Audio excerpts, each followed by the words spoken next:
In today's video, it's Panzerpunk versus Lovecraftian creatures from beyond space and time, as we unseal the Cthulhu Mythos expansion for Dust 1947.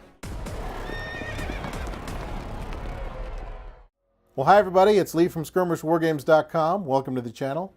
So the Dust universe is the creation of game designer and artist Paolo Parente. Basically, the concept is that in the early days of World War II, the German military finds a downed spacecraft in Antarctica, and it awakens the sole survivor, who happens to be a member of an ancient alien race known as the Vril.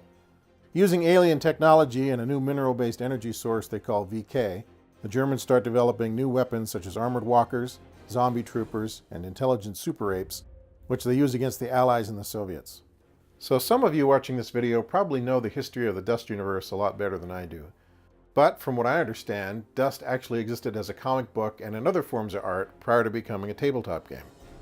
And Dust creators had approached a couple other gaming companies about getting involved before finally partnering with Fantasy Flight Games to produce what they call sort of a tactical miniatures board game. There was a big core set that came out around 2010 with lots of expansions and some pretty cool models. For example, here's an FFG Dust Tactics Bulldog that we turned into an Imperial Assault Walker for Star Wars games. That's got some pretty nice detail on it. Yeah, it's a pretty cool model, and I think it was only like $8 on sale, so we converted it. Then around 2012, FFG came out with the Dust Warfare rules, which allowed folks to use their Dust Tactics miniatures in a more traditional tabletop war game. About a year after that, however, FFG stepped aside and Battlefront Miniatures took over as the publishing and distribution partner for Dust's creator, Dust Studio. Here's a copy of Battlefront's very nice Dust Tactics book from 2014. And then a bunch of stuff happened, and you can Google it if you're interested, but the end result is that Dust Studio took back the reins to its product, and in 2016 they published Dust 1947, which is the latest version of Dust, and it can be played on a two-dimensional grid-based game board or as a more free-form war game with 3D terrain. So I really like how they do the tutorials in this book. It's very user-friendly, illustrates pretty clearly what they're trying to talk about. There's some of the super gorillas we were talking about before. So in Dust 1947, players can choose from several blocks and factions, including the Allies, the Axis, Sino-Soviet forces, and even mercenaries, as well as the dreaded minions of the Mythos gods, which is what we're looking at today. Let's start with Dust 1947, Operation Hellgate. This book offers a lot of narrative background for the Mythos faction, but essentially, there's a former Russian princess who acquires some of the Axis block's zombie animation serum, and she has the goal of bringing Grigory Rasputin back from the dead. Why is everybody always trying to resurrect Rasputin? Anyway, one thing leads to another, and terrifying Mythos creatures begin re-emerging on war-torn planet Earth, supported by an army of human cultists. There's the cult leader Lilith and possessed Lilith. She's got a lot of teeth. That's a lot of teeth. I hope she flosses. The Operation Hellgate book includes unit info for the Allied Desert Scorpions, the People's Liberation Army, and the Unspeakable Mythos forces. It also includes new unit skills and scenarios, as well as some very cool artwork and photography. So the Dust 1947 Operation Hellgate book works in conjunction with the Mythos Forces box sets. Okay, we're going to start with the Lilith's Coven Cthulhu Mythos starter set. That's this right here. And so this is an army box with a bunch of extra stuff in it to kind of get you going. So in this box, you get the cult leader, Lilith. Then you also get a very toothy possessed Lilith, a cultist fire squad, Amigo assault squad, that's the horrifying fungi from Yogoth, Mythos faction dice.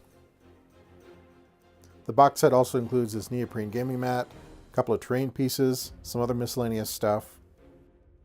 You also get the Dust 1947 starter rules and the Lilith's Coven army booklet.